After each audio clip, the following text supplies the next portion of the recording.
Assalamualaikum.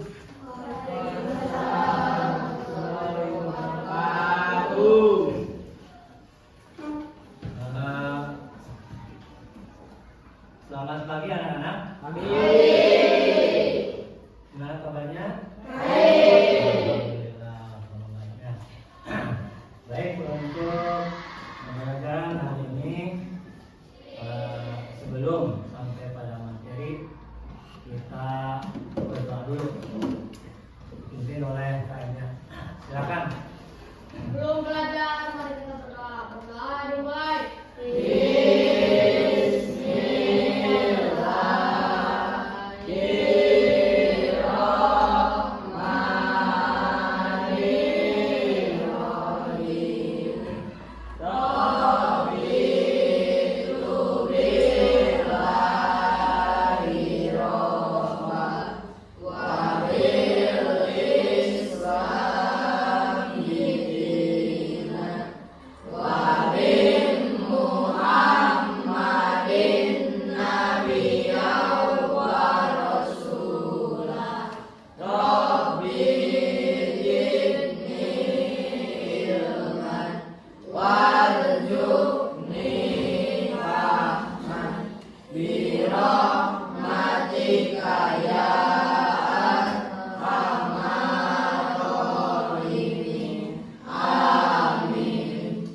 Ucapkan salam.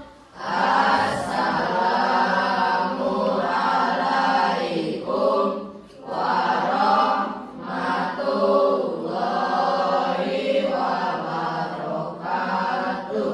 Waalaikumsalam warahmatullahi wabarakatuh. Kemudian baca dulu surat Al-Insyirah. Tahu dulu ya.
Baik, untuk selanjutnya Bapak absen dulu ya. Kehadiran hari ini. Agni, Hadir. Aisyah, Hadir. Alif, Hadir. Alia, Hadir. Andi, Hadir. Dapa, Hadir. Depa, Hadir. Tias, Angga, Ina, Nuraini, Hadir. Diva, Mahesa, Hadir. Fahri, Sakit ya? Hadir. Hadir ya. Gaisa, Hadir. Ani, Hadir. Iksa, Hadir. Jian, Muhammad, Nadir, Ahmad, Rahmawati, Renos, Reza Nurhidayah, Hadir. Cindy Aprilia, Hadir. Izgi Harban, Hadir. Sherly Rahmat Yanti, Siti Nuraini, Zahra Nurani Fariza. Ya, hanya satu orang ya yang sakit, yaitu teman kita, teman kalian Fahri Reza Cikrik. Kita doakan agar cepat sembuh ya teman kita sehingga bisa hadir pada sekolah ini ya. Baik, silakan setelahnya di absen kalian rapikan pakaiannya, ya. Kemudian tempat duduknya yang baik, yang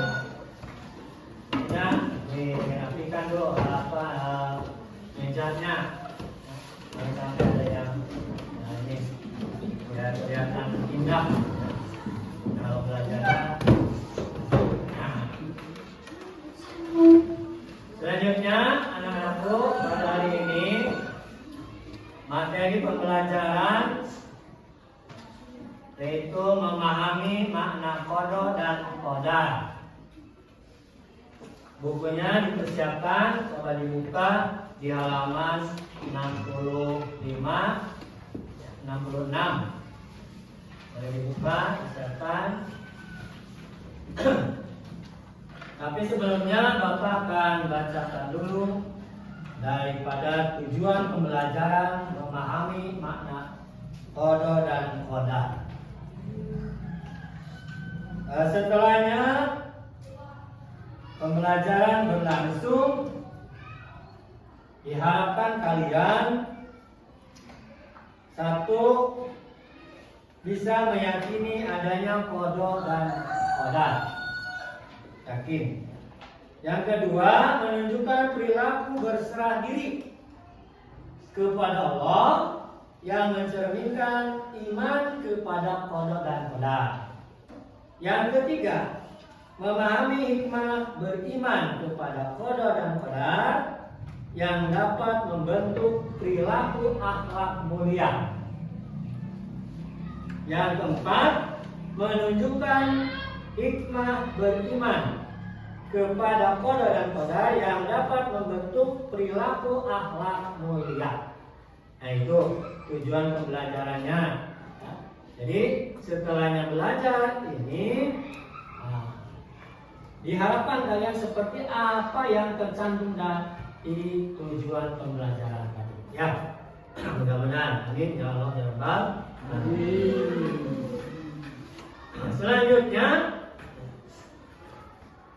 kalian boleh amati gambar di halaman 66. Coba semuanya diamati gambarnya. Andi, lihat dulu ke gambarnya.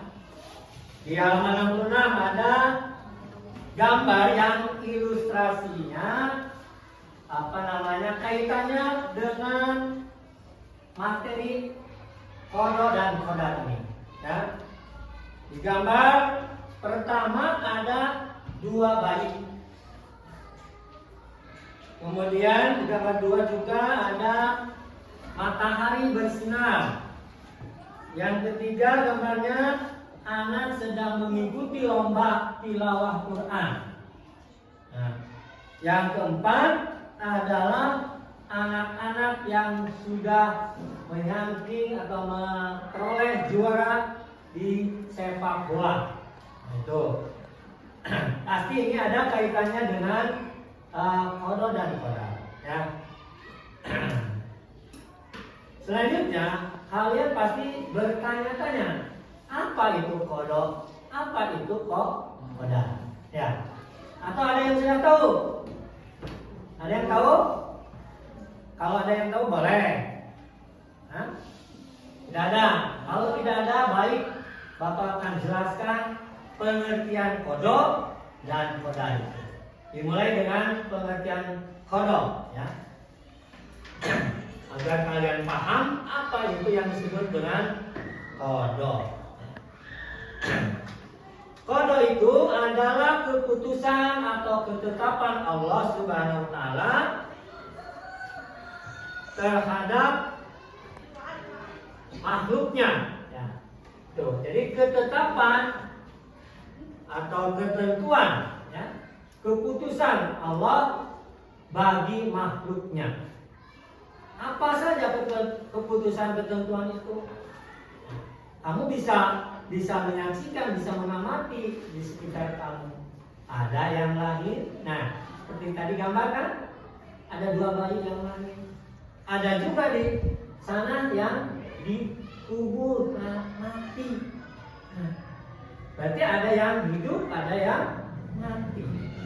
Nah itu keputusan siapa? Kalau bukan keputusan ketentuan Allah. Nah itu sudah nyangkut ya ke gambar tadi ya. Jadi benar sekali lagi bahwa qada itu adalah keputusan atau ketetapan suatu ketentuan yang telah ditetapkan oleh Allah Subhanahu wa taala bagi makhluknya. Qada ini tidak bisa diubah. Tidak bisa diubah, sudah tetap. Ya, sudah tetap. Nah, contohnya kan seperti matahari. Itu kodok yang tidak bisa dirubah. Artinya matahari itu terbit dari barat, dari timur, ya. Tenggelamnya, terbenamnya di barat. Itu setiap hari itu, ya, itu tetap. Itu adalah ketetapan Allah, kodok namanya.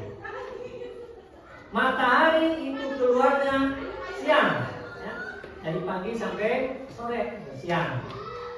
Kemudian bulan itu datanya di malam, itu sudah ketetapan Allah.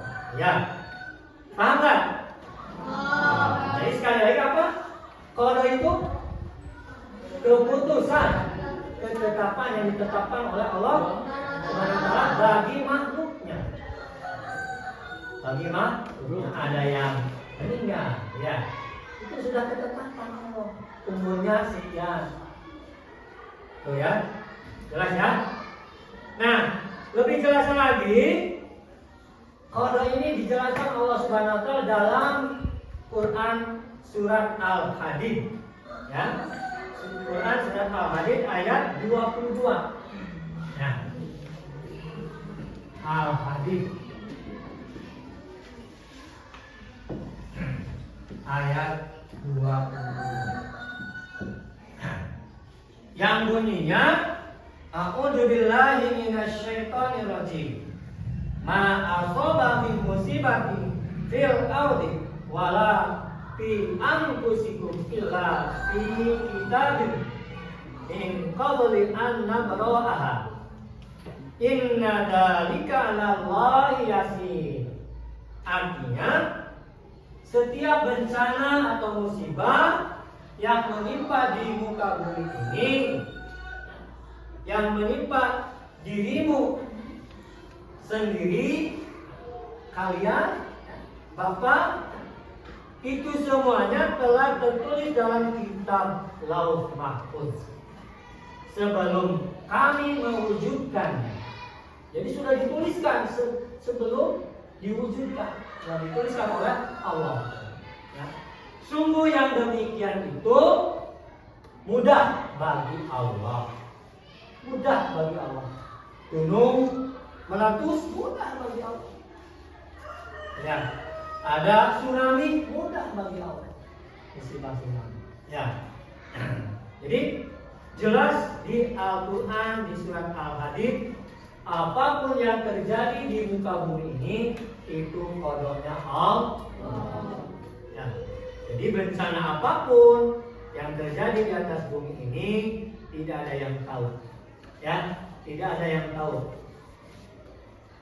Siapa yang tahu tsunami di Aceh itu? Tidak ada kan? Ujung-ujung terjadi aja, ya. Tsunami Aceh itu di tahun berapa? Kalau tidak salah tahun 2002 atau 2000, kalau nggak salah 2001. Ya. Ketika itu Bapak ada di New Zealand. Nah, begitu juga kita tidak akan tahu akan meninggal dunia mati. Ada yang tahu meninggal mati? Barangkali si Andi tahu mau meninggal? Tahu ya. Pengennya hidup kan? Tapi pasti ini kepastian, ketetapan, keputusan Allah bahwa yang diciptakan Allah itu pasti akan mati. Hanya waktunya tidak tahu. Nah, gitu ya. Juga kiamat. Kiamat itu apa? Hari akhir. Hari akhir, kiamat ya. Hari akhir ya. Apa namanya? Rusaknya alam semesta ini itu adalah kiamat. Nah, berikutnya adalah contoh-contohnya. Walaupun tadi sudah dikaitkan ketika dijelaskan oleh Bapak. Nah, ini contoh-contohnya nih. Di halaman 68 coba buka. Lihat di bukunya. Ya, halaman 68 itu ada 3 contoh. Yang pertama, matahari terbit dari timur dan tenggelam di barat. Nah, Kalau matahari sudah terbitnya di barat, wah ini sudah terjadi kiamat. Alhamdulillah masih terbit di timur, tenggelam di barat. Sebentar lagi matahari ini yang terbitnya di timur, tenggelamnya di barat itu akan dinantikan oleh kita menjelang 2 hari lagi kita akan menjelang bulan puasa Ramadan. Nah, kalau dulu mah sebelum ada jam itu menggunakan matahari ketika kita berpuasa itu. Nah, ketika matahari terbit kita sudah kosong perutnya sudah berpuasa. Nah, ketika matahari terbenam, sudah masuk di waktu maghrib kita buka. Nah, itu setiap hari itu ini takdir Allah, qadar Allah ya. Matahari terbit dari timur dan tenggelam di barat. Yang kedua, nah ini tadi dari dicontohkan lagi kematian pasti datang.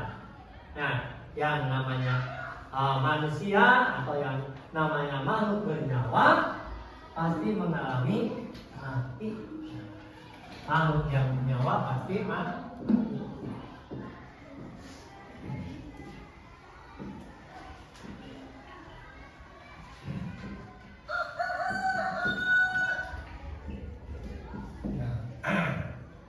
Tidak hanya kita saja manusia yang punya nyawa, ya, bernyawa. Ayam, kambing, nyawa nggak? Punya nyawa nggak? Pasti itu akan mati juga, ya. Jadi Allah di dalam Al-Quran dijelaskan makhluk yang bernyawa akan mengalami mati. Ada yang tahu dalam Al-Quran bunyinya? Ya, ada tahu? Kalau lupa lagi, dilihat lagi ya. Selanjutnya, ya. Ini digambarkan sudah di sana ada kematian itu ada yang mengusung keranda menuju ke tempat makam, kuburan ya. Yang ketiga adalah bumi. Ini yang kita injak, kita tinggal ini adalah bumi, termasuk pada planet yang diciptakan Allah. Ya. Selain bumi, matahari, bulan, bintang itu adalah planet-planet bumi. Itu kelihatannya bergerak, berjalan. Kenapa tidak bertabrakan? Bintang dan bulan ketika kita lihat di malam hari bersinar seolah-olah, tapi seolah-olah berjalan juga, tapi tidak bertabrakan. Kenapa? Karena Allah takdirkan sesuai dengan porosnya jalannya masing-masing. Nah itu kadarnya Allah. Kalau sudah tidak di tempat atau di jalannya bertabrakan, itu artinya kiamat berakhir dunia ini ya. Nah, selanjutnya kepada hikmah beriman kepada qada dan qada ya. Beriman hikmahnya apa? Kalau kita yakin mengimani kepada qada, yakin bahwa qada itu akan terjadi ya. Ada ya. Yakin ada qada ya. Maka yang beriman pada qada akan bersikap berperilaku di antaranya. Nah, kalau orang yang sudah beriman meyakini akan qada dari ketetapan Allah, maka perilakunya akan seperti berikut ya. Contohnya satu, kalau datang ke sekolah atau kegiatan lainnya tepat waktu. Nih, ini nyangkut ke kalian kaitannya. Kalian adalah anak sekolah. Kalau kalian yakin beriman kepada kodok, maka berangkat ke sekolah itu akan tepat waktu. Tidak ada yang terlambat. Untung ya gerbangnya tidak dikunci oleh bapak. Nah, masih ada keringanan. Ya. Tapi masih ada yang suka terlambat. Itu keimanan kodoknya itu diragukan, masih dipertanyakan. Ya. Gitu. Jadi kalau yang sudah beriman mah selalu tepat waktu. Masuk 7:30 berarti jam 7 sudah di sekolah. Bagi yang piket, laksanakan piket hari itu. Jangan sampai harus dipanggil-panggil. Ketika piket kantor juga ya harus panggil. Itu ya. Orang yang beriman kepada kodok itu perilakunya seperti itu, tepat waktu, on time. Nah, online. Ya. Yang kedua, memanfaatkan waktu untuk belajar dan hal lain yang positif sifatnya. Ya. Jadi kalau sudah mengimani meyakini kodok,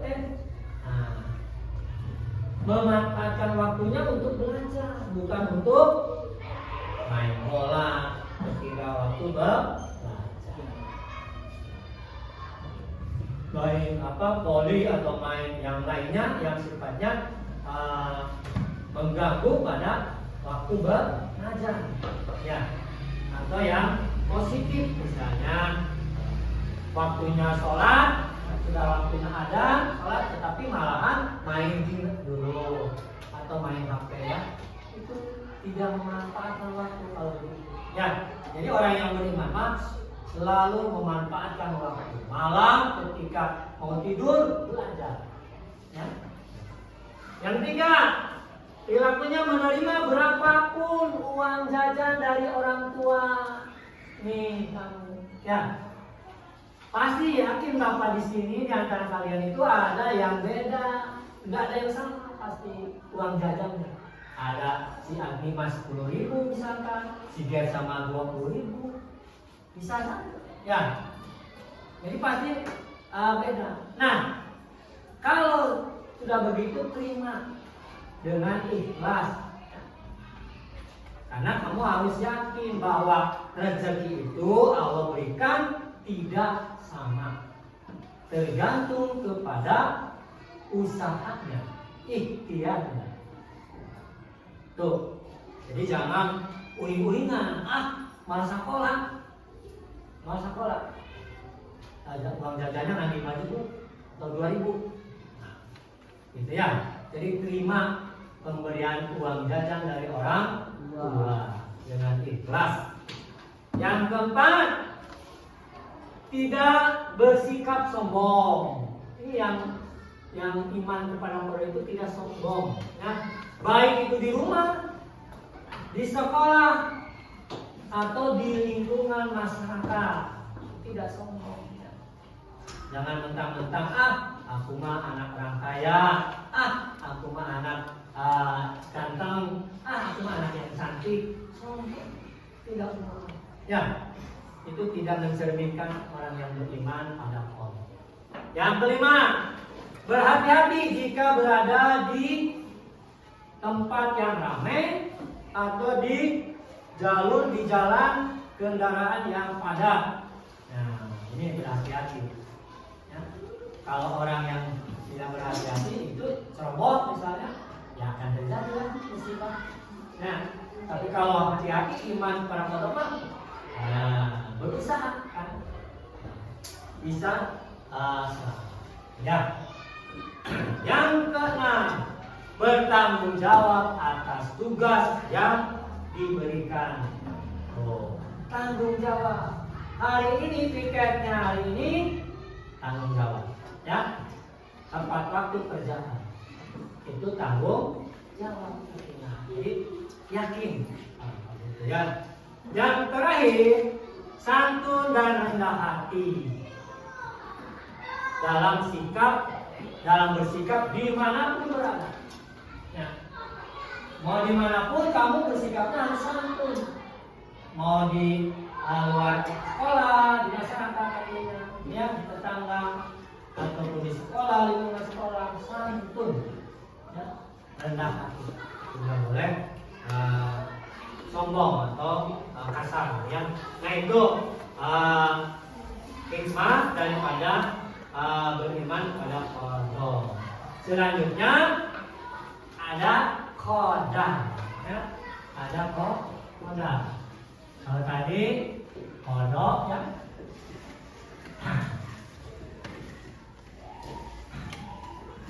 Sekarang qadar.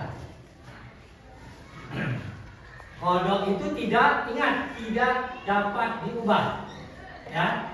Ketetapan Allah, keputusan Allah tidak dapat diubah. Ya, seperti contohnya apa? Matahari terbit di timur, matahari tenggelam di barat. Tidak bisa diubah. Ya, qadar. Kalau qadar, nah apa itu qadar? Nih, harus paham dulu qadar itu apa. Qadar biasanya orang mengatakan takdir. Ya, itu segala ketentuan Allah Subhanahu wa ta'ala yang telah berlaku kepada makhluknya, kepada semua makhluknya. Itu ketentuan Allah, takdir namanya. Ya. Jadi yang sudah, misalkan yang hari ini sakit, si Fahri, itu sudah ketentuan Allah, harus sakit, berlaku. Itu takdir kadarnya.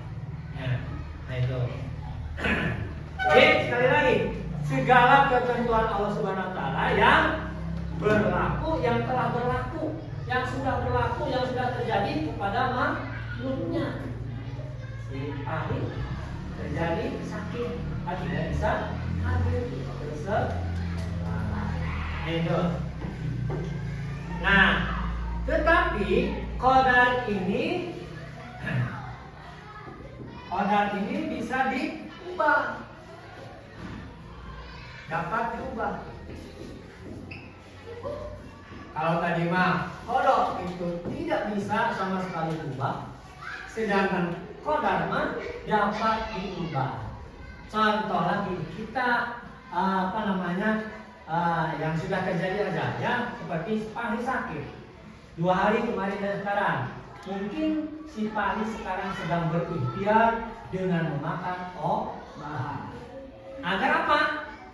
Agar sehat atau sembuh. Nah itu adalah ikhtiar daripada qadar, ketentuan Allah yang ditibankan kepada untuk diubah agar sehat.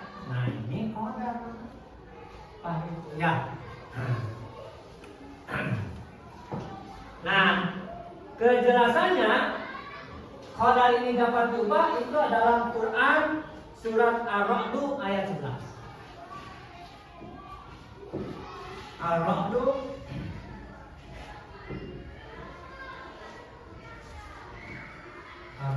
ayat 11. Bunyinya Innallaha la yughayyiru ma biqaumin hatta yughayyiru ma bi anfusihim. Nah itu. Ya. Di dalam surat Ar-Ra'd Allah menjelaskan Innallaha la yughayyiru ma bi anfusihim. Innallaha la yughayyiru ma biqaumin hatta yughayyiru ma bi anfusihim. Nah, artinya sesungguhnya Allah tidak akan mengubah keadaan suatu kaum sebelum mereka mengubah keadaan diri mereka sendiri. Contoh adalah si Fahri yang sakit tadi. Kalau si Fahrinya tidak mau merubah, tidak akan sehat, pasti sakit lagi. Nah, jadi Allah itu menjelaskan kalau si Fahrinya merubah, berikhtiar berusaha dengan memakan obat, dengan istirahat yang teratur, insya Allah akan merubah dengan memberikan kesehatan. Nah itu qadar itu. Jadi penjelasan Innallaha la yughayyiru ma biqaumin hatta yughayyiru ma bi anfusihim. Contohnya lagi yang lebih luas lagi, negeri Palestina yang sekarang dijajah terus bertahun-tahun oleh Israel. Rakyat Palestina mau berubah, pengen merdeka, maka Allah berikan kemerdekaannya pada kawan ini. Merdeka dari Israel dengan sekarang sandra yang disandra oleh Palestina, orang Israel di Palestina dikembalikan, sebaliknya juga yang di Israel orang Palestina sandranya dikembalikan. Dan sekarang lagi diurus oleh negara-negara lain bagaimana kemerdekaannya negara Palestina. Ya, itu paham ya? Makna pada itu apa? Sekali lagi. Ketentuan yang telah berlaku bagi makhluknya. Keputusan atau ketetapan Allah yang telah berlaku bagi makhluknya. Yang telah, nih garis bawah yang telah, yang terjadi seperti sakit.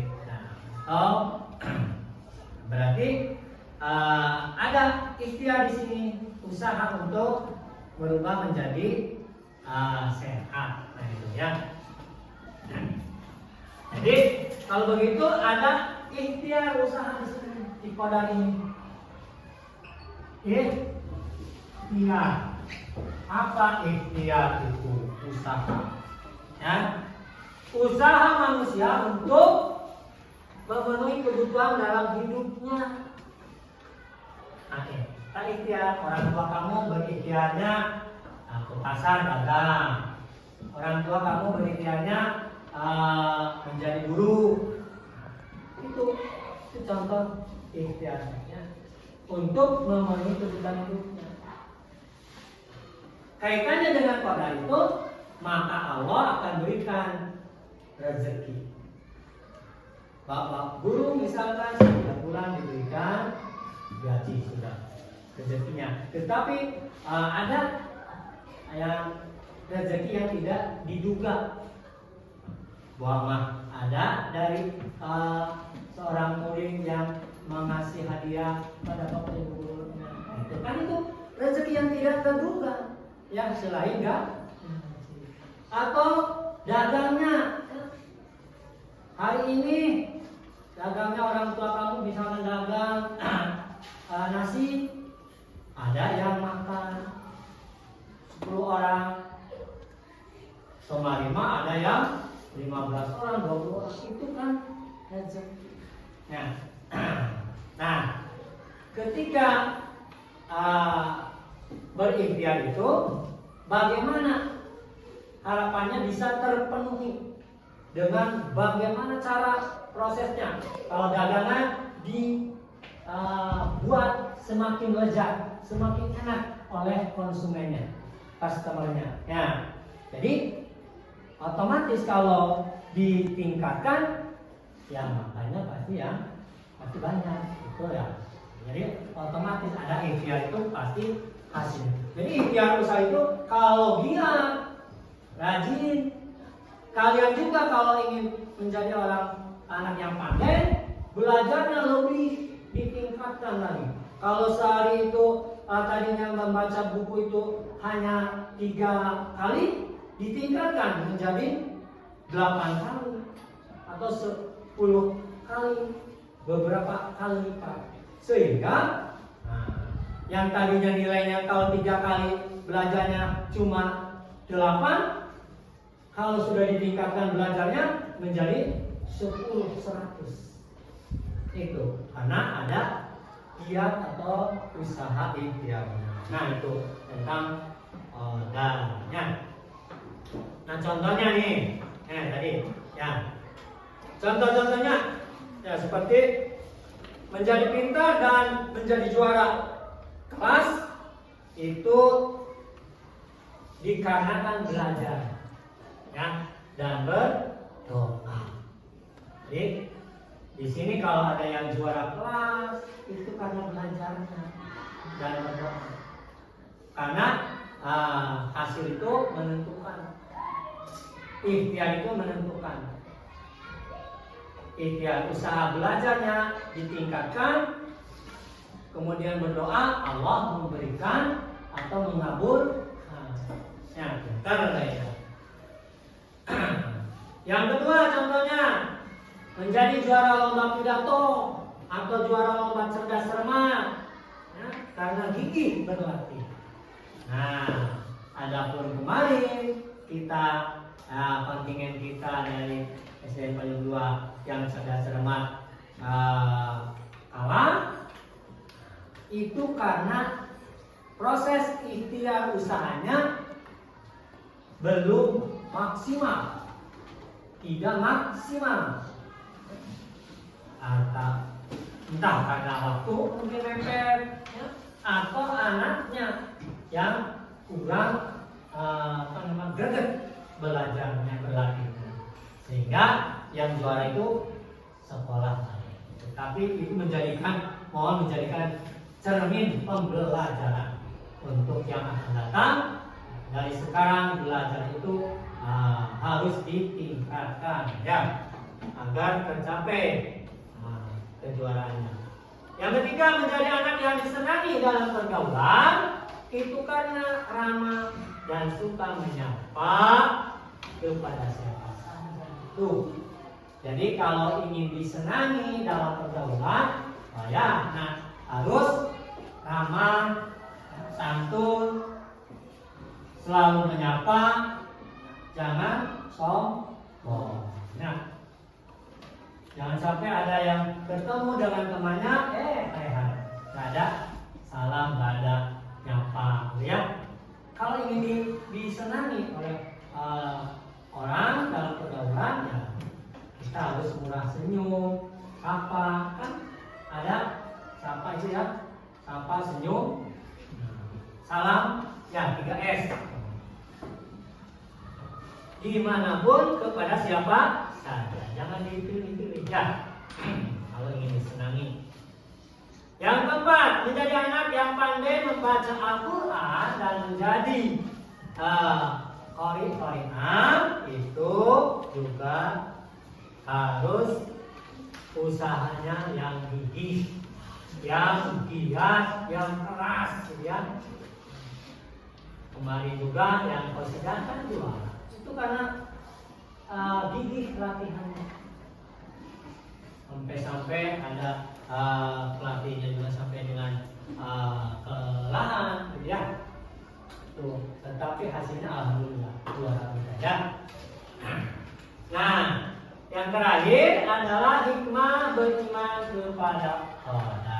Nah, ini apa? Ya, hikmahnya, seseorang yang beriman kepada Allah itu, satu, menyadari bahwa semua orang itu punya cita-cita yang diinginkan, itu harus diusahakan. Di sini ada yang cita-citanya menjadi dokter misalkan, menjadi ustadz, menjadi guru, ya, atau menjadi teknisi, atau menjadi direktur di sebuah perusahaan. Itu harus diusahakan. Tidak boleh dengan prosesnya dengan main-main, tidak akan tercapai. Yakin, ya. Kalau cita-citanya ingin jadi tentara, polwan, kalau fisiknya tidak dilatih, tidak akan berhasil. Itu, ya. Jadi perlu usaha ikhtiar yang keras, ya, untuk mencapai cita-cita itu.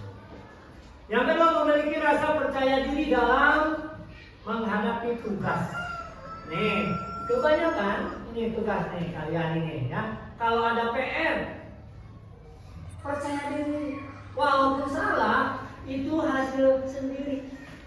Ya, jangan sampai tidak percaya diri. Jadi niro atau nanyain sama atau nyuruh sama teman kamu. Itu bukan orang yang yakin pandai, ya. Tidak mau berusaha, tidak percaya diri. Nah, walaupun salah, itu hasil sendiri namanya juga. Ya, itu sudah baik. dalam mengerjakan PS. Yang ketiga, giat dan disiplin dalam belajar. Nah, jangan sampai lemah ya. Kalau belajar itu harus giat, disiplin ya. Kalau pakai putih merah, Senin atau Selasa ya. Kalau batik ya, disiplin. Kemudian piket, hari ini piket disiplin, tanggung jawab ya. Nah, jadi itu ya yang menjadikan hikmah beriman kepada itu ya. Kemudian Bapak simpulkan dari awal bahwa qada adalah keputusan atau ketetapan Allah Subhanahu wa taala terhadap makhluknya yang tidak dapat diubah. Qada tidak dapat diubah. Ingat ya, ketetapan Allah, keputusan Allah ya, terhadap makhluknya yang tidak dapat diubah. Qadar, apa itu qadar? Qadar itu ketentuan Allah Subhanahu wa taala yang telah berlaku terhadap semua makhluknya ya, yang bisa diubah. Qadar ini bisa diubah. Yang telah berlaku terjadi pada makhluknya. Itu qadar. Ya. Kemudian beriman kepada qada itu akan menyebabkan kita terdorong kepada berusaha dan menerima hasil usaha dengan lapang dada. Kita harus terima ya ketentuan Allah itu ya. Ketentuan Allah itu ya. Hari ini misalkan dapat rezekinya 50.000, terima. Karena itu adalah ketetapan Allah. Ya. Kalau ditinggal oleh orang tua, terima, ikhlas. Dan kita juga mau. Jadi jangan sampai menangis sampai isak-isak sampai gogoleran. Tidak boleh, itu tidak dibolehkan. Ya. Jadi kalau sudah takdir Allah meninggal orang tua, tidak ubah, tetap ikhlaskan. Ya, karena itu adalah ketentuan. Nah, yang terakhir, beriman kepada qadar itu menyebabkan kita berperilaku percaya diri kemampuan kita ya. Seperti atau mengakui kelebihan orang lain ya. Jadi kalau orang lain yang juaranya, oh akui memang dia pandai, memang dia cerdas. Kita belum sampai ke sana, belum mampu. Nah, jadi kita terima seperti saja. Ya, itu hasil daripada beriman kepada qadar ya. Karena lihat orang lain itu usahanya bagaimana, ikhtiarnya bagaimana sampai dia juara itu. Ya, itu ya. Mungkin penjelasan pembelajaran makna qada dan qadar cukup sampai di sini. Barangkali ada yang bertanya boleh ya. Dari kalian boleh silakan. Ada? Ada tidak? Udah mengerti? Boleh dites oleh Bapak, boleh? Boleh. Apa itu qada? Cung yang boleh tahu, yang bisa menjelaskan. Sok ngacung tangannya deh. Hah? Takdir saja.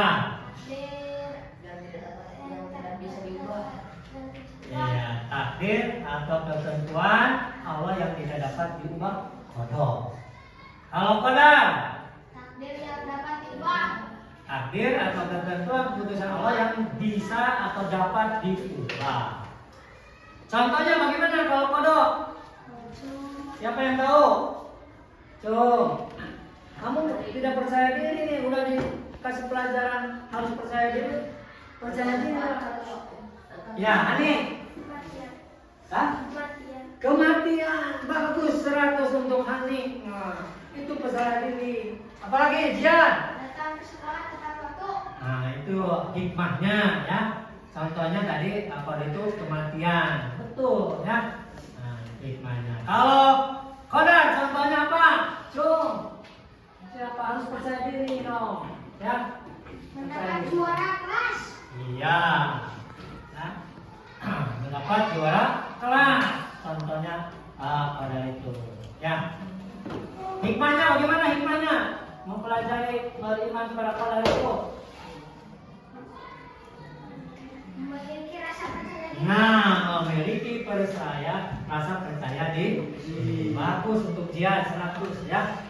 Nah, semoga cita-citanya tercapai dan cita-cita kalian semuanya juga tercapai dengan proses impiannya belajar yang giat yang rajin ya ditingkatkan.